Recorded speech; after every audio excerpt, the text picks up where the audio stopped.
I've given the state of California 27 years of incarceration, actual confinement time. What's cracking, everybody? Welcome back to the channel. New video. I was just scrolling through YouTube and I saw this platform out of the UK. They were interviewing excuse me.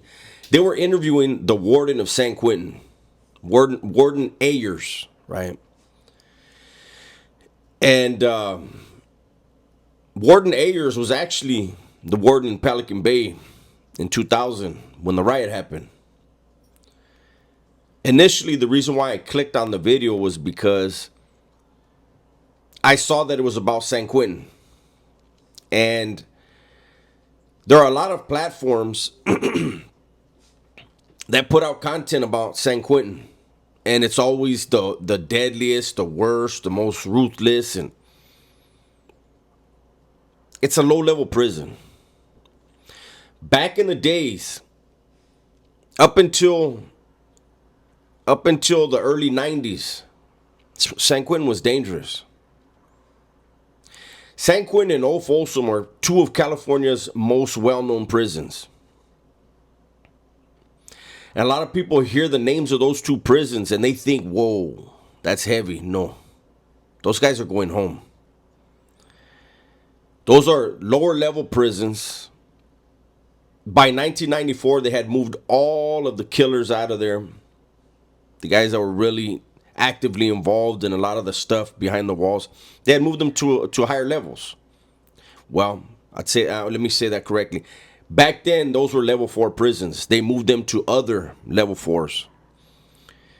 With Old Folsom, you had New Folsom right next door, so they moved a lot of them from Old Folsom into New Folsom.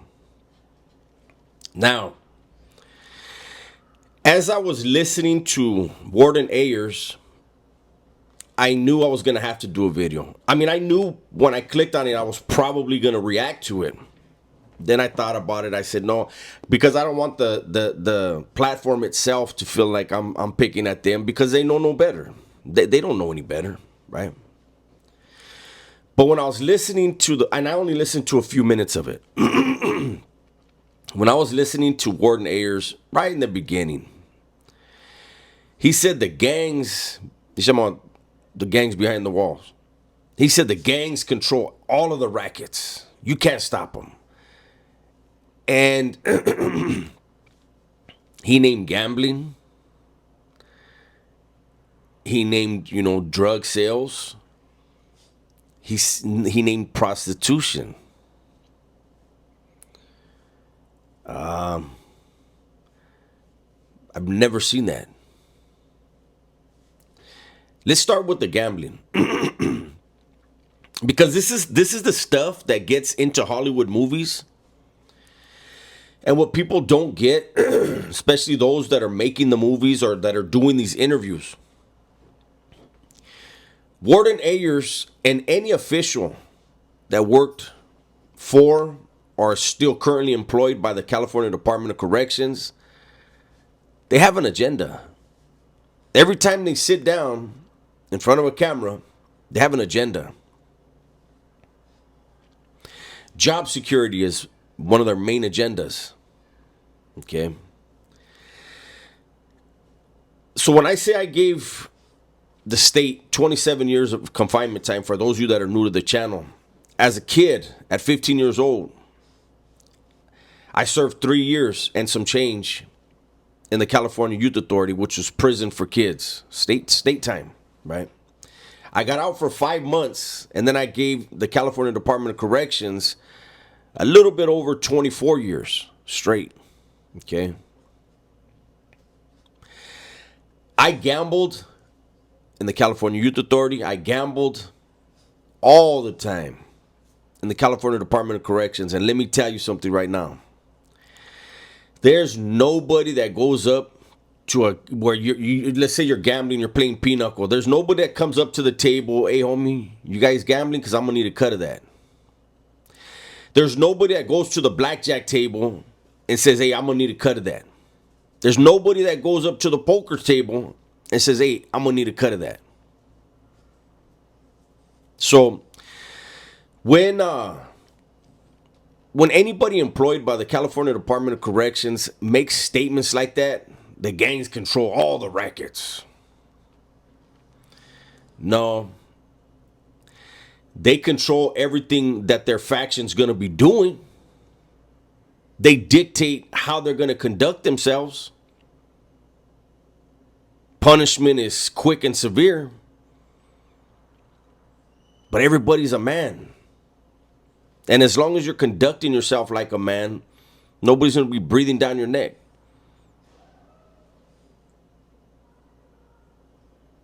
The dope game, that's something different. People get taken care of in that. But when you're out there just hustling, trying to make a couple bucks, nobody comes and says, hey, I'm going to need a cut of that. Not any prison I was ever in. Never even heard of it. And then to get to the prostitution thing.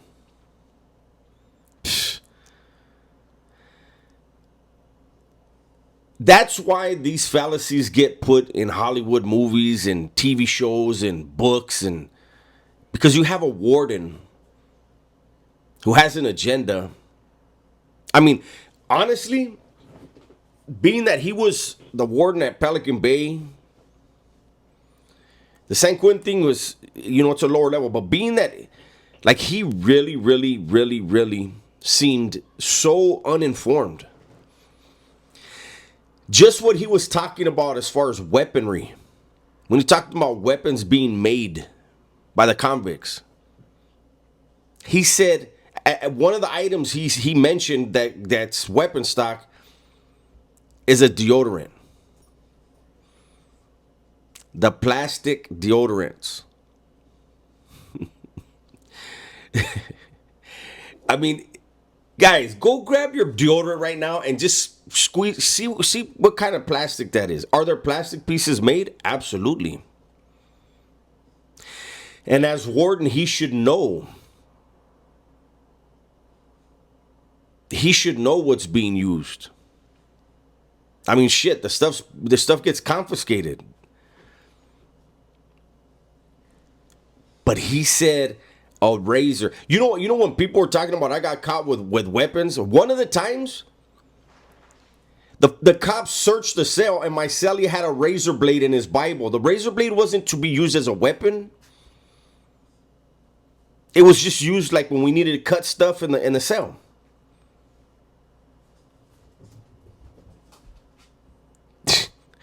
But he mentioned a razor blade and a deodorant. He said a broomstick. And I'm just listening, and that's why I stopped listening. And I said, let me just post a video because I saw that it got 17,000 views, the video. So there are 17,000 people out there that think that somebody's running around with a spear made out of a broomstick. They're just walking around the yard with it. Got it over their shoulder. They're walking in the yard like this with it. Yeah, right. Where are you going to stash a broomstick with a point on it? I've never spoken about hiding spots. I never will. Because I know the ones that I know are probably still being utilized. But this is the reason, like when I did the Hollywood Gets It Wrong video a couple weeks ago, this is why they get it wrong. Warden Ayers was warden at Pelican Bay in San Quentin. I don't know if he was warden anywhere else. In that little brief couple minutes that I watched, he mentioned being the warden during the riot in Pelican Bay. He got it wrong where he said that day on the yard there were inmates stabbing each other. The only people that had knives out there that day were the Mexicans. That's a fact. Did some of the Mexicans get stabbed? Yes, friendly fire. A friend of mine, one of the homies stabbed him in his forehead, cut him right here. I know there was another homie that got stabbed in the back of his leg because he stepped he stepped over. They had, you have 5, 6 dudes stabbing one guy. You can get hit in the hand, you can hit in the leg, you can get hit in the shoulder, whatever. Bodies are moving, the guy's not going to sit still, and it happens. But he said inmates were out there stabbing each other. No, there was one group who got the drop on another group, and it should have never happened. I've done videos on that. It's unfortunate. It changed Pelican Bay.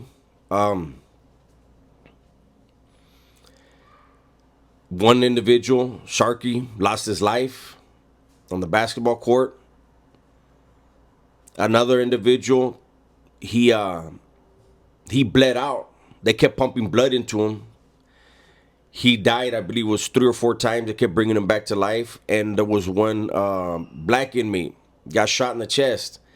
He died 3 or 4 times on the operating table, and they brought him back to life. So luckily there was only one person that lost their life that day. The guard shot 15 people. He kind of like glossed over the fact that not only were 15 people shot, but I know one of the homies, Güero, was shot 3 different times. The first shot dropped him, shot him in his knee. He got shot 2 more times while he was on the ground. He wasn't even attacking anybody at that point. It was a brutal day. And, maybe I'll go back and watch the rest of it. But I'll say this. A lot of the COs that work in there, not all of them, but a lot of the COs that work in those prisons, especially Pelican Bay, High Desert, New Folsom, some of these older 180s, dangerous places. Some of these COs start thinking they're convicts. They start, next thing you know, they have a bald head and they start getting sleeved down. They start using the same lingo. A lot of times those are the ones that get turned out. They start bringing stuff in. They can't afford the lifestyle that they're living, so they supplement their income with whatever they're doing on the yard. A lot of the COs don't see the convicts as human beings.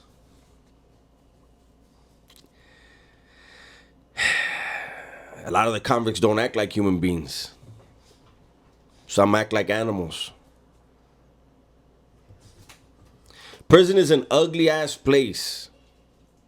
But when people talk about prison or the criminal world, they should try to be as accurate as possible.